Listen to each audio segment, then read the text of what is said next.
seem like we feel the same. We love what we hate.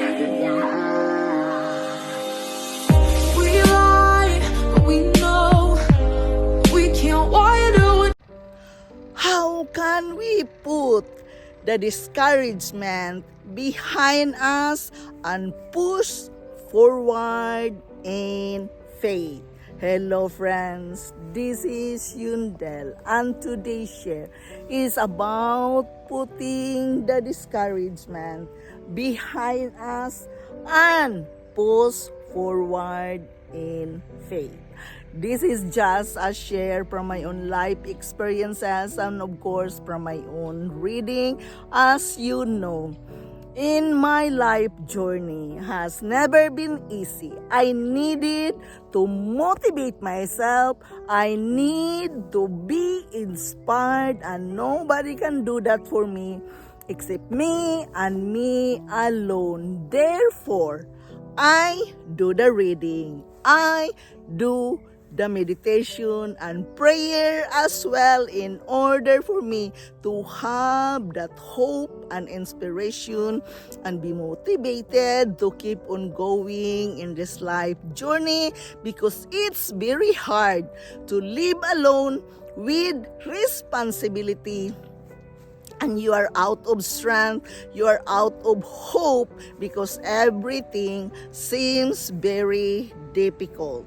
So in my situation, I have to do something, and I read a lot in order to help myself. And how can I make use of my reading? So I make use of my reading by blogging and sharing it with you. What I have read, it helps me, and I hope it will help you too.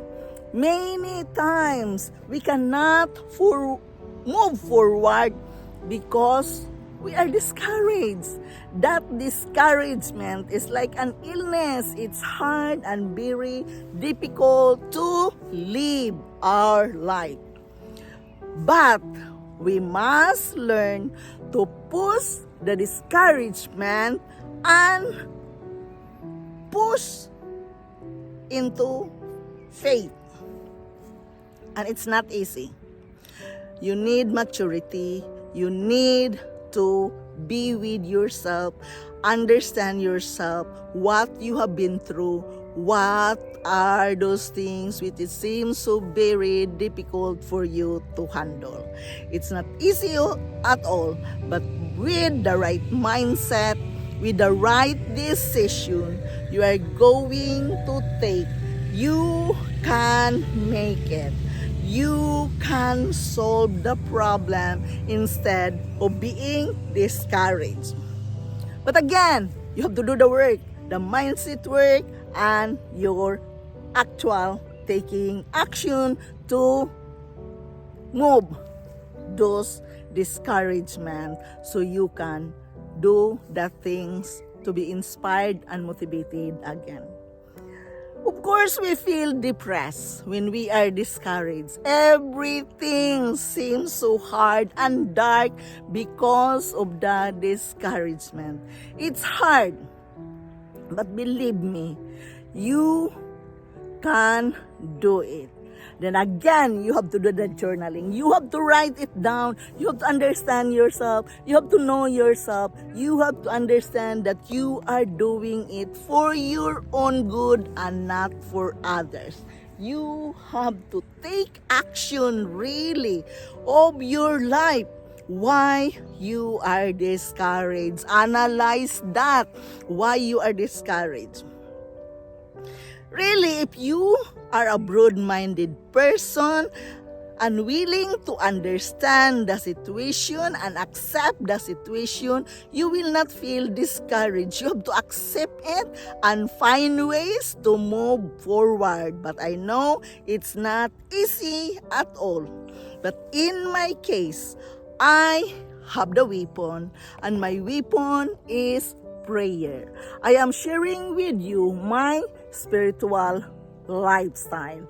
I cannot live on going on in this life journey if I don't believe in God. I have the prayer, I have the meditation to work on with my feelings. So it becomes easier for me when things are happening without my control. So, you feel discouraged because it's hard, because it's very difficult, because it seems so hopeless. But believe me, you can really put the discouragement away and push your faith inward to go on. But it needs faith and your love with God. Love is the most powerful thing here. If you love God, if you love Him, you have that in your heart and you trust Him, He is there for you to help you. First of all, we must overcome the discouragement. No matter the reason for getting to be discouraged, think about God. Yes, it's about God. He created you not to be discouraged. Second, think about the good things in life and pray a lot. Remember, the Lord has good plans for you. Faith is very important here, as He says in the scripture, live by faith, not by sight or feelings. You have to work on forward in faith. And how can we move forward? Be a good listener. Listen to yourself. Listen, what are your feelings? Find a peaceful place. As I told you, I like here in the nature. I can talk with myself. I can be myself here in nature. Find a peaceful place you can contemplate of your situation. Try a word, one word. Find a good word you can contemplate and meditate about it. Be in comfortable silence. Be comfortable with yourself, especially being silent. You can listen your inner self when you are silent. Be comfortable in silence and do not notice the distraction. Turn to your scripture. In the book of Psalm, there are many encouraging verses in the book of Psalms to let you move forward in faith. Response your inner self, your instincts. You have to respond your inner instincts by taking action. Rejoice in your humility. It's very important that you can be humble. Breathe and pray. Again, the key here is prayer. When you want to push discouragement away, try to make a list. Look for a way forward. Focus on the work, not on the rewards. Consider speaking with others. Help someone else. Look to other influencing factors. Try a new project or skill. Consider your career as a goal. You must be aware for that. Remember that God has given us focus in the battle and the weapon to fight the discouragement. No matter what reason it is, you must be strong and courageous to fight your discouragement. There is a reason why you are discouraged. You keep doing what you've been called to do. You have to do things by your feelings. Know that the Lord is with you all the time.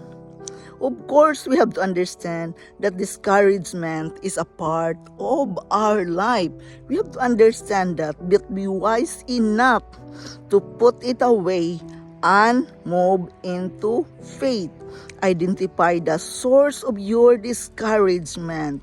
Reframe your mindset. Seek support and feedback. Take action and track your progress. You must remember to reward yourself. Keep learning and growing. Here's what you want to consider. Listen to other people so you know what are those things you needed to consider. I know it's not always easy, but believe me, if you want to move forward into faith, the only way you can push it is by believing in God.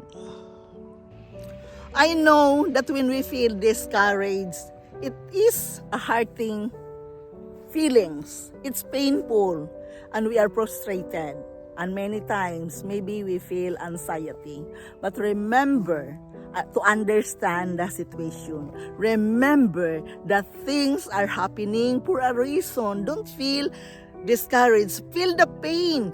Feel the disappointment, but don't stay there. Try to push into faith, believing that God is taking care of you. He is there for you. And again, remember that love is the greatest thing of all. He loves you and He will do something for you, but you have to love Him back through your prayers and communication with Him. Have that faith in God, and believe me, your discouragement will be gone if you really understand the whole situation. Therefore, you have to be good to listen to your inner self. This is Yundel. Thank you for listening. Thank you for dropping here in my channel. I am very grateful to each and every one of you supporting me here in my life journey. I love you all, and bye-bye. Like we feel the same, we